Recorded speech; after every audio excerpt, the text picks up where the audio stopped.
listeners. Thanks again for tuning into Sin's Workshop. Hope you're having a wonderful day.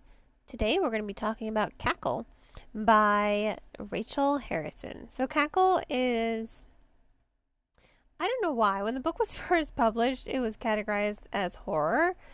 Definitely, no, I wouldn't categorize it as horror. There are some horror elements in there, don't get me wrong. You know, you've got ghosts, you've got a haunted mansion.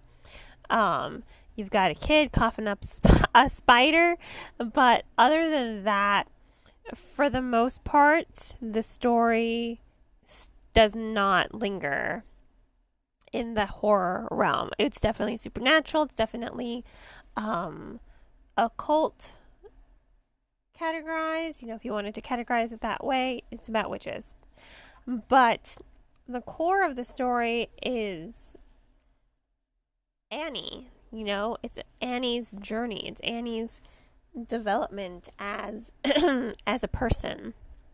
So the story begins after being unceremoniously dumped by her boyfriend of 10 years.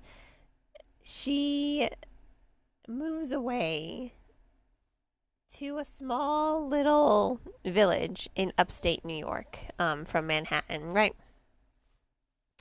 And they said they were going to stay friends, whatever, but, you know, Annie's really heartbroken. I mean, this is the man she's been in love with for 10 years, and she didn't even realize that nothing was wrong in the relationship. And a part of that is, as the story is developing, you're understanding that Annie has never really, pardon me, she's never really lived for herself. She's never really done things for herself. You know, she's done things to please her father, and then she got into this relationship, and then she sort of wrapped herself around this guy that she loved and wanted to be with, and she lost herself along the way. She just kind of was going through the motions and being this person that this guy needed, instead of just being a person for herself, instead of really focusing and building up a relationship for herself. She's never really been outside of a relationship, and she never really thought anything was wrong in the relationship, and all of a sudden there was something wrong with the relationship. Was it really a relationship?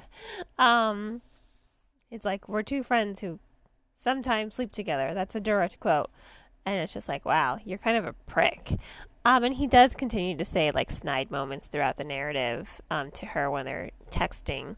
He's kind of a prick to her, and you're just like, wow, she deserves so much better. But she didn't see it. And even until she finds herself, she's still questioning. She's just like, did I make him feel this way? It's like, no, girl, no. People are in control of their own actions. They are in control of what they want to do. Like, don't even worry about him.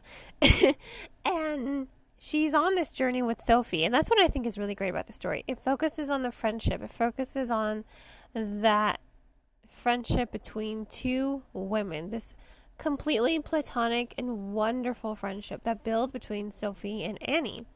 And now Sophie, she's beautiful, she's charming. Everyone in the town knows her.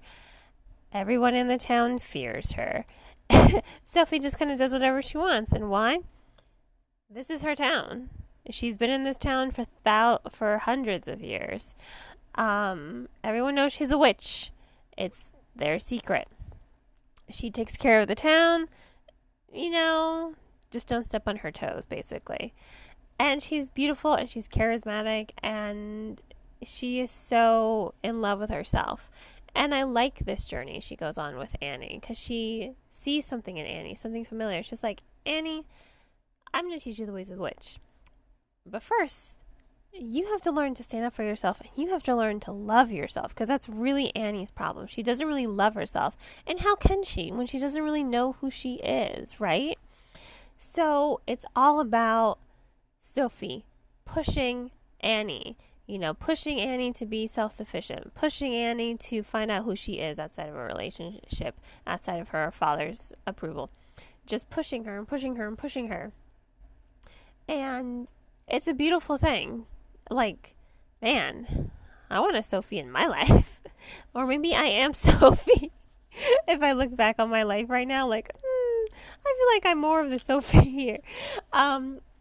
She is just so wonderful, and I love the friendship between these two characters. I love the relationship between them. I think it's really wholesome. That's the word. It's so wholesome to see them balance each other out and to see two women love themselves and just be okay with being alone. Because I think society is always just like, when are you going to get a man in your life? When are you going to get a girlfriend in your life? It's just like, how about we just focus on me? Like, why can't I just be happy with myself? You know, and I like that Harrison really talks about that. Like, Sophie's by herself, but she has a friendship now. And Annie, you know, she is learning to be comfortable with herself. And by the end, you see, she is comfortable with herself. She does love herself. She is learning to be confident and empowered. And I thought that was such a light, heartwarming story. I mean, I loved it more than I thought I was going to. I pretty much read 75% of it in 3 hours. It's a quick read. It's cozy. It's lighthearted. It's funny, and it's one of those books you can just curl up on the couch with a cup of tea and read in one sitting. So I'm gonna go ahead and give Cackle 4 out of 5 stars. Really can't recommend it enough. If you want to purchase the book, I will include links in the descriptions below. And on that note, thank you again for tuning in to Sin's Workshop. Please don't forget to like this podcast, subscribe to it, and share it with all your book-loving friends. You can also become a supporter on Buy Me a Coffee or Anchor FM, my recording platform. Have a wonderful rest of your day, guys. And as always, happy reading.